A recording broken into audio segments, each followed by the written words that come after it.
Bunga ng pagmamahalan, ugat ngayon ng awayan at agawan ng kanyang mga magulang. Bata-bata, sino nga bang dapat mag-alaga? Siya raw ay nagmahal pero nasaktan. Reklamo ng inang si Jen Galiendo, 22 years old. Nagsimula siyang masawi sa pag-ibig dahil hindi lang puso niya ang sinaktan, kundi pati nguso.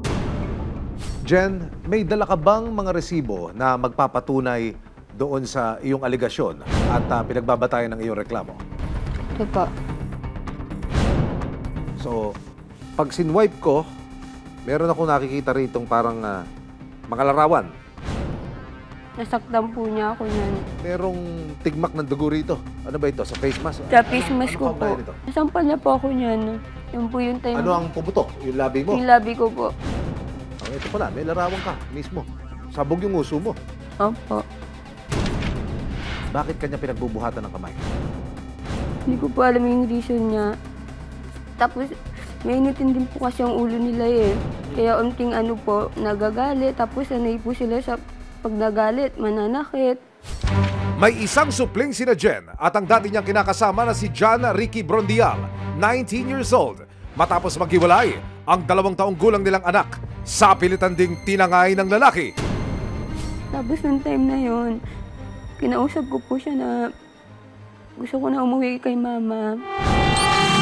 Dadalhin ko yung baby ko kasi hindi ako uuwi nang hindi ko bitbit. Ayaw niya po ibigay. Iniwan niya po ako sa kalsada noon, bitbit niya yung anak ko, pauwi sa kanila.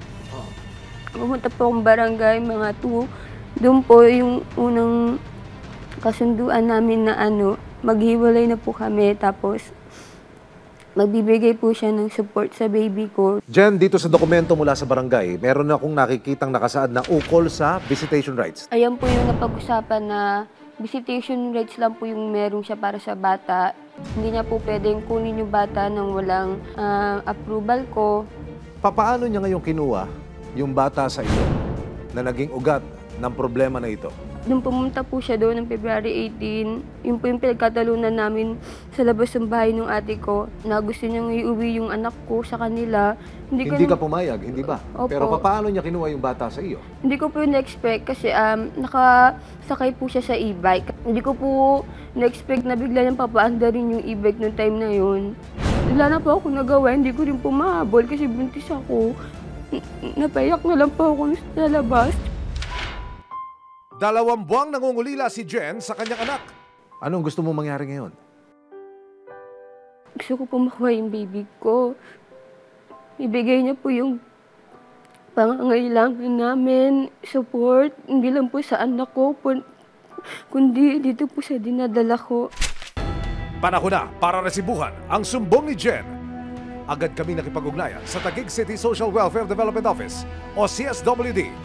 Gusto ko po makuha ko po yung baby ko sa kanya. Tapos, magbigay po siya ng support sa baby ko. Napanganay, tsaka po dinadala ko ngayon. Sobrang gulo-gulo na po yung isip ko. Hindi ko na po alam ang gagawin ko. Nag-please po ako sa kanya. Nakiusap ako na iba niya yung bata, pero wala. Ang unang hakbang, magpapadala raw sila ng demand letter kay John para sa pagharap nila ni Jen. Sumama si Jen sa mga otoridad para sa pag-asang muling masilayan ang nawalay na anak. Ayun po yung baby ko, tsaka yung tatay po yung nakaputi.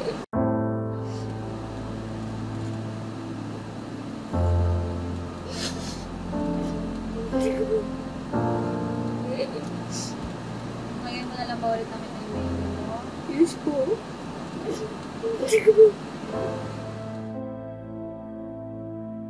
Ito po yung unang beses na nakita ko ulit yung baby ko. Namimiss ko na ba yung yakap ng baby ko? Si Jen kaya'y susuko sa asawa o susugod? May aksyon, may ebidensya, resibo, walang lusot ang may atraso.